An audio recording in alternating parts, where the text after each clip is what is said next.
O ayan mga kaibigan, live tayo ulit dito sa ating YouTube channel. Ayan.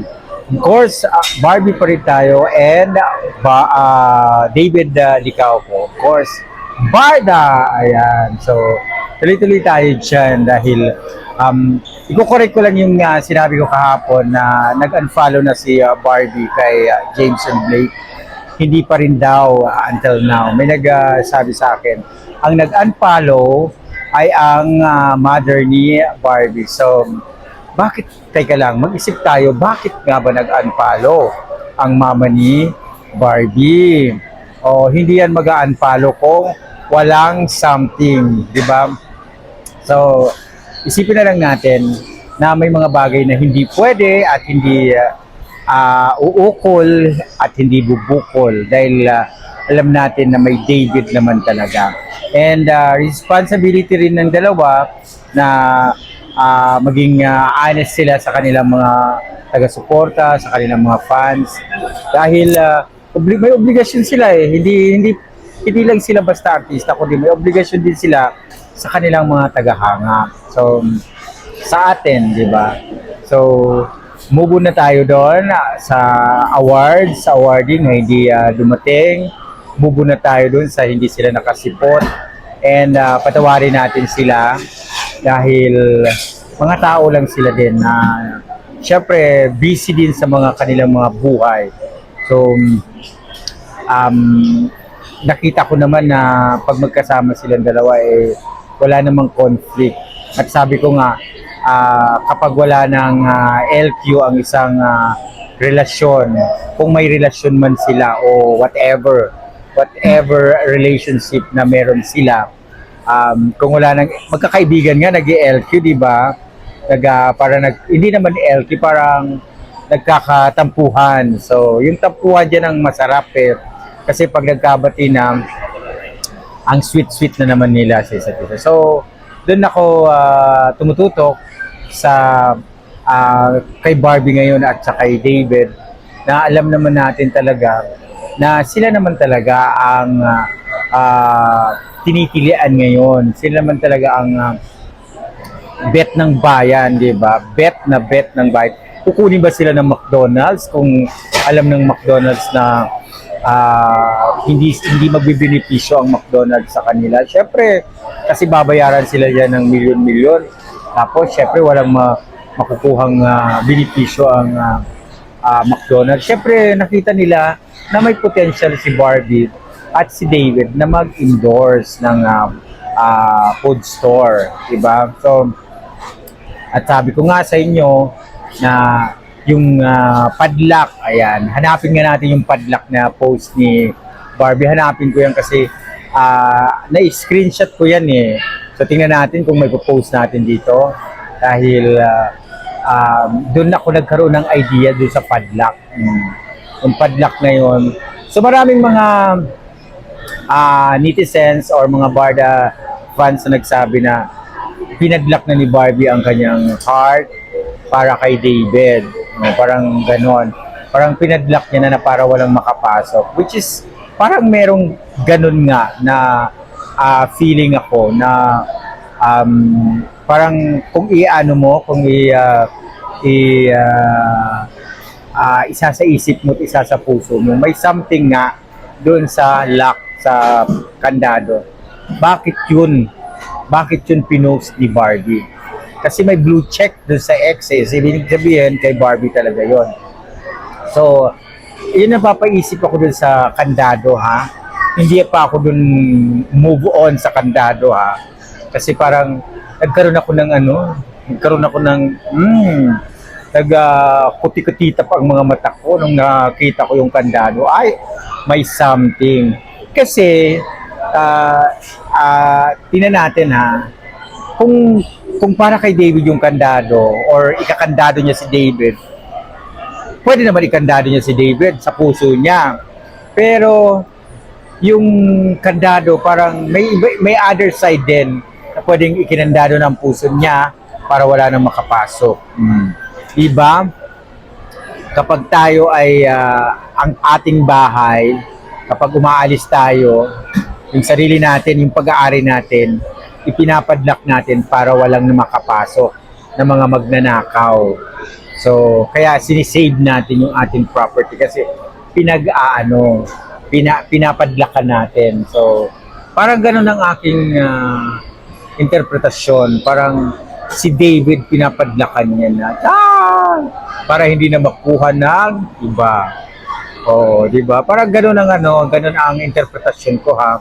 Oh, don't get me wrong kasi yun lang naman ang naabot ng aking interpretasyon. But for now, hindi talaga ako makamove on dun sa kandado. So, basta kinandado niya na ang puso niya, kung kinandado man niya ang puso niya para sa ibang mga lalaki, abay, good luck sa kanila kung makakapasok pa sila. Dahil si Boy, si Boy romantiko natin, kasama niya araw-araw pag may event ang McDonald's, di ba? Oh, so, at saka, alam mo, maswerte silang dalawa kasi ang tandem nila maraming supporters pag sila nagkahiwalay, yung mga supporters niyan mawawala din yan, maglalaho din yan, mag-aalisan din yan, di ba? Yung mga ganon, parang yun sa Aldab noon, di ba? O nawala, yung iba ng mga supporters nagkahiwalay sila, si May nag-asawa, si Alden nag-solo na. O so yung mga fans nila nawala na rin. Parang ganun din yan. Pag naghiwalay na si Barbie at si David, sigurado lalaho din yan. Mawawala din yan. At wag nating hayaan na mangyari yon kasi marami tayong na-invest na oras para sa mga sa dalawang lovebirds natin. So, tibayan pa natin ang gugugo pa tayo, tibayan natin lalo ang pagsuporta sa ating dalawang lovebirds, di ba? So, ako naman naniniwala ako na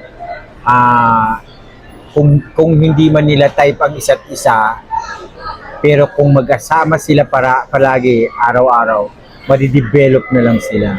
Di ba si Alden noon talagang inamin niya na na-develop siya kay Maine. So, pero si Maine parang hindi niya inamin na na-develop siya kay Alden. Pero isa man sa kanila ng dalawa, pag magkasama sila, sigurado may mag-fall sa kanila. So, parang lang kasi, parang strong personality lang si Maine, pero si Barbie parang ang bilis ma-in love, diba? Parang feeling ko lang don't get me wrong na sinabi ko na si Barbie parang ang bilis ma-in love. Same with David, parang ang dali niya ma-fall. Kaya sabi ko nga, kung sila palaging magkasama, hindi malayong magkatuluyan sila. Kasi parehas yung kiliti nila parehas nila kuha. Yung yung 'di ba si Barbie pag nagsalita pagkasama si David akala mo mag-asawa na parang ganoon, parang mo talagang kasal na lang ang kulang pag magkasama sila ni pag nagsalita na ay gusto ko only one, mga ganoon, 'di ba? Parang nakakakiliti yun nakakiliti sa tulad natin na followers ng dalawa. So sana nga huwag nang i-partner sa iba, no? Kasi daming nabubwisit, daming naiirita na i-partner si Barbie sa iba. Kaya dapat silang dalawa lang, continue lang silang dalawa para good vibes lang at tayo ay masaya, happy tayo mga fans niya, di ba? So, sa right now, si David ay continue pa rin sa kanyang mga projects, ganoon din si Barbie. Pero pag may event ang McDonald's, kasi si Barbie yata I think nasa Cebu ngayong Friday. Ngayong Friday, I think, parang October 30, right? O parang nasa Cebu siya. Kasama yung bang mga sparkler. Parang wala si David. So, check natin. Pero kasama man niya o hindi si David, syempre, babalik-balik pa rin siya pag may event ang McDonald's at kailangan sila doon, syempre magkasama sila, di ba? Yun lang ang maganda kasi meron silang product na silang dalawa mismo ay magkasama. Kaya, walang kawala. Walang kawala talaga. Wala silang kawala sa isa't isa. Diba? Konsentidor talaga ako sa dalawa. No? Hindi siya, ano naman kasi bagay naman kasi sila. Diba? So, hindi naman natin pwedeng anuhin yan salungatin kung ano yung bet ng bayan, bet ng mga Barda fans na maging sila. Sana nga maging sila para buo na tayo, buo na ang Barda.